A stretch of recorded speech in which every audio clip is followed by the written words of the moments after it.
Assalamualaikum warahmatullahi wabarakatuh. Alhamdulillahirabbil alamin. Syarikalah wa asyhadu anna Muhammadan abduhu wa rasuluh. Allahumma shalli wa sallim ala Muhammadin sayyidil mursalin wa ala alihi wa sahbihi ajmain. Qala Allah ta'ala fil Qur'anil Karim, A'udzu billahi minasyaitonir rajim. Ya ayyuhalladzina amanu udkhulu fis silmi kafah wa la tattabi'u khutuwatis syaiton innahu lakum aduwwum mubin. Ibu-ibu, bapak-bapak yang berbahagia, kita bersyukur kembali masih dikasih usia oleh Allah sehingga kita bisa pertama-tama adalah berinteraksi dengan sesama untuk watawassabil haq watawassabil sabr, saling asah, saling asuh, nasihat menasihatin. Insyaallah itu adalah merupakan software dari Allah agar supaya kita mempunyai nilai guna dalam kehidupan itu. Yang kedua, kita bersyukur juga pada Allah masih dikasih kesehatan, mana kesehatan ini sangat berguna karena hanya dari orang-orang yang sehat itulah akan menghasilkan amal-amal perbuatan dengan konsep ilahi. Insyaallah perbuatan itu disebut sebagai amal kesolehan. Pagi ini kita diberi kesempatan oleh Allah untuk melakukan pendalaman. Jadi ini kajian ya. Kajian itu study, dalam bahasa Inggrisnya study. Dalam bahasa kita ya, studi, tapi lebih cenderung saya mengatakan pendalaman. Karena firman Allah ini perlu didalamin, bukan hanya dibaca saja. Kalau dibaca seperti tadi sudah bahasa Arabnya terjemah selesai. Nah, tapi kalau pendalaman itu apa? Intisari, hakikat dan makna di balik apa yang dibaca itu, sehingga kita mendapatkan bimbingan dari firman Allah itu. Itu yang harusnya dilakukan pemikiran untuk kita dengan kesungguh-sungguhan. Memang sedikit berat karena tidak biasa. Saya tuh sedih juga, orang Islam tidak biasa melakukan pendalaman, penggalian terhadap konsep pemberian Tuhan. Untuk saya aneh gitu. Lalu apalagi yang mau digunakan di dalam kehidupan ini? Konsep mana lagi? Ya. Kan di dalam setelah Quran itu diturunkan, lalu apalagi yang mau coba dibaca surat itu, kalau tidak salah di Al-Ankabut gitu. Jadi pendalaman ini harusnya menjadi kebutuhan setiap muslim. Jangan kita menggantungkan kepada para mubalik, para dai, para ustadz yang mereka sendiri menurut pemahaman saya, dari pengamatan saya, berinteraksi dengan mereka itu sendiri, keseharian mereka sendiri masih memerlukan pendalaman, ya. Karena apa yang diterangkan hampir di masjid-masjid untuk saya masih belum mendalam, masih baru pada kulitnya, belum sampai kepada lezatnya isi Al-Quran itu sendiri. Nah, kapan lagi? Sekarang sudah Minggu, besok Senin. Senin aktivitas sama sekali lewat. Ketemu Minggu lagi. Tahu-tahu usia sudah, kepala berambut putih semua, fisik sudah semakin lemah. Mau melakukan amal-amal kesolehan itu semakin berat karena fisik sudah lemah. Ya. Akhirnya konsep-konsep ilahi itu hanya sebuah konsep yang dia sendiri tidak pernah bisa mengoperasikannya.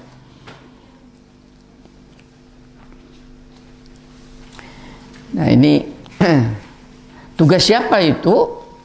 Ya, tugas masing-masing kita semua, karena nanti pada saat kembali kepada Allah kita itu akan ditanya sendiri-sendiri. Kita tidak bisa menghindar, tidak bisa melemparkan tanggung jawab kepada orang lain, tapi sendiri-sendiri. Bukankah sudah sampai Quran kepada kamu? Bukankah sudah sampai pengetahuan kepada kamu? Bukankah sudah sampai watawassaw bil haq watawassaw bis sabr kepada kamu? Kenapa tidak pernah mau beranjak? Ya. Hanya usia yang semakin berkurang, tubuh yang semakin lemah, sementara isi Al-Quran belum pernah secara totalitas didalami dan dikerjakan. Kan ayat itu ada 6.666 ayat sekian itu. Coba berapa persen daripada ayat itu tadi yang sudah dilakukan? Ya, hanya sedikit sekali. Curhat tentang ayat tentang sholat itu tidak sampai 10%, ya, sedikit sekali.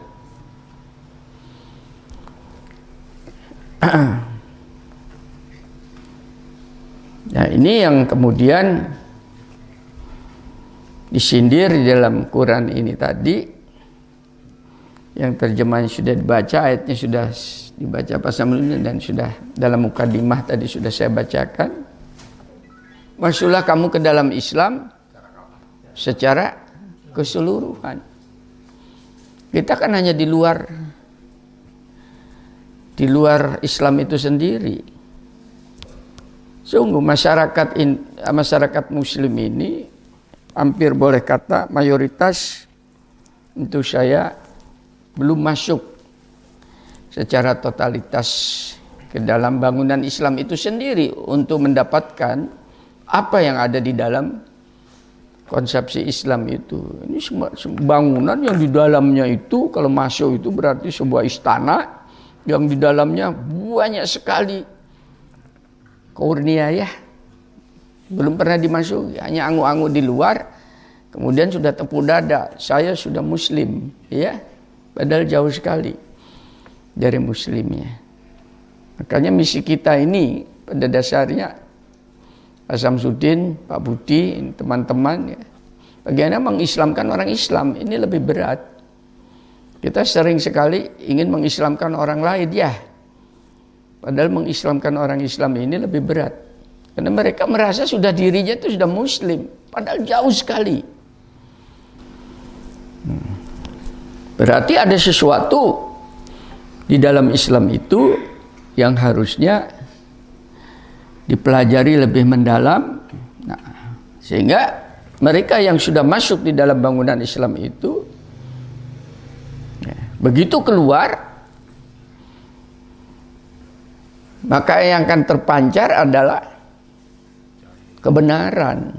Karena di dalamnya bangunan itu isinya kebenaran.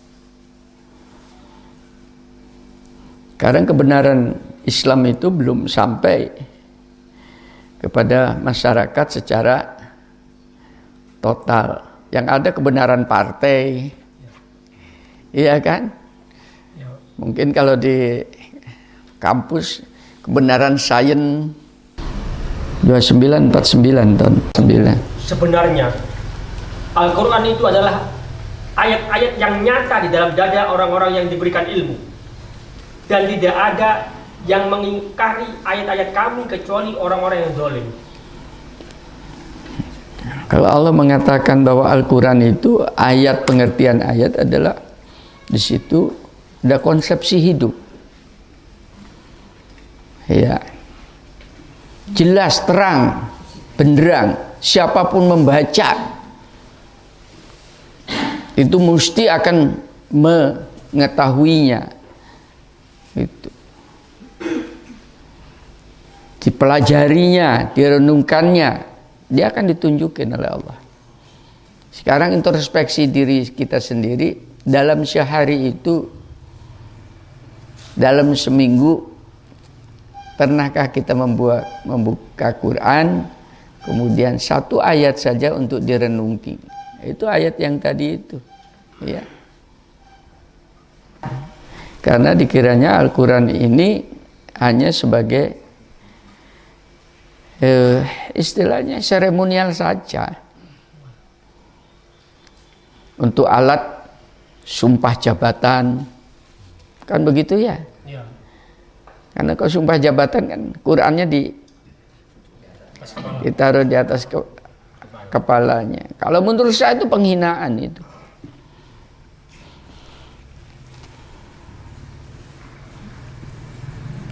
Penghinaan. Kalau ingin sumpah jabatan itu gampang. Muslim. Coba buka Al-Fat tahun ayat 10 kalau tidak salah. Ayatnya ayat ke-10. Bahwasanya orang-orang yang berjanji setia kepada kamu, sesungguhnya mereka berjanji setia kepada Allah.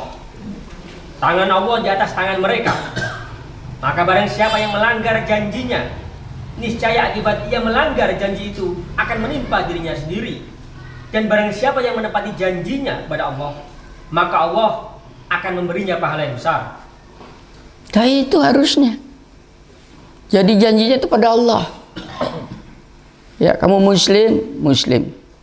Mari berbayat. Aku angkat kamu menjadi menteri. Aku angkat kamu menjadi presiden. Tapi berjanji demi Allah, aku akan memegang jabatan itu. Kalau aku hianati jabatan itu, maka murka Allah akan mengenai. Lu itu. Quran lu itu. Itu namanya baiat. Nggak akan lama itu, sebentar saja. Ya. KPK nggak terlalu sibuk. KPK kan mencari bukti dan sebagainya, ya, dan sebagainya. Sudah dibayat kayak demikian tuh demi Allah. Kalau aku mengkhianati terhadap jabatan ini, kutuk Allah atas diriku. Habis. Berani ya? Gak ada orang yang mau jabat.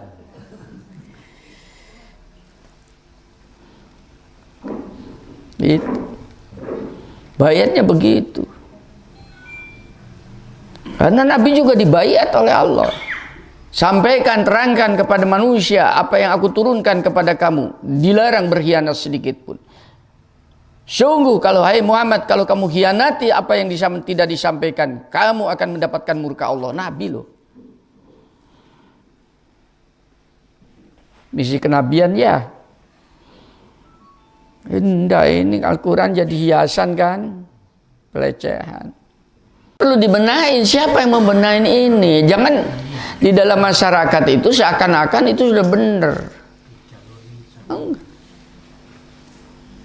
Makanya saya selalu mengatakan, saya kasihan tuh teman-teman dosen-dosen agama Islam itu hanya dijadikan tambah bultu, tukang doa, dan itu pun pada akhir upacara.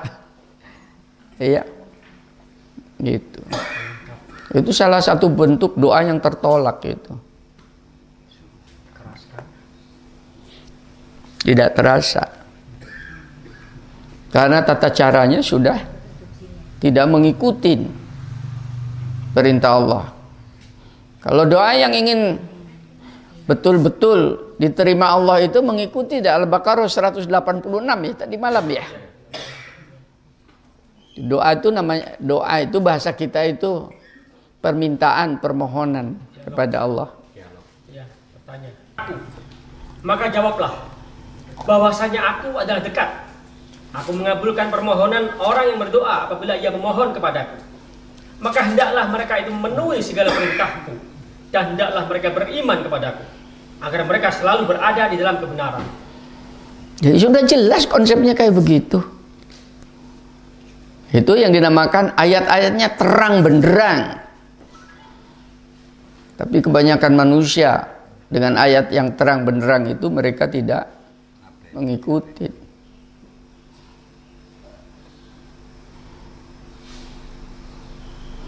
Ya sama kemarin tuh rapat di ruang dekan tuh rapat apa ya. Begitu ada berita mantan PR2 meninggal. Nih bro, dekannya, Prof Ika tolong bacakan Al-Fatihah. Pai kok kon baca Al-Fatihah. Lu salah makom Anda, saya bilang begitu. Ya. Bukan. Al-Fatihah bukan untuk orang mati. Loh masih kayak begitu. Loh itu profesor loh yang ngomong. Saya pernah rapat di rumahnya Pak Habibie. Itu ya. Pada waktu berdirinya ICMI, saya diundang di Patrajaya Kuningan. Saya diundang di rumahnya.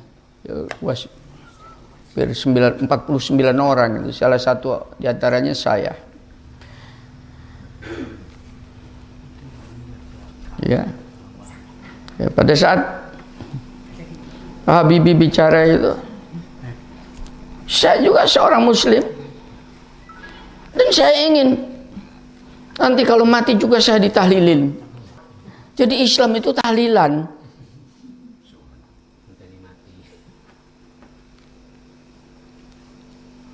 Mantan presiden kan, pesawat terbang tahu caranya kepet-kepetnya. Kenapa kalau upacara bendera di istana dan sebagainya itu baru Quran disuruh dibacakan ya, pembukaannya Quran kan gitu, diakhiri dengan doa. Tapi mengapa begitu konsep Quran itu mau dimasukkan untuk menoto tentang peraturan negara, tentang peraturan sosial, mereka menolak.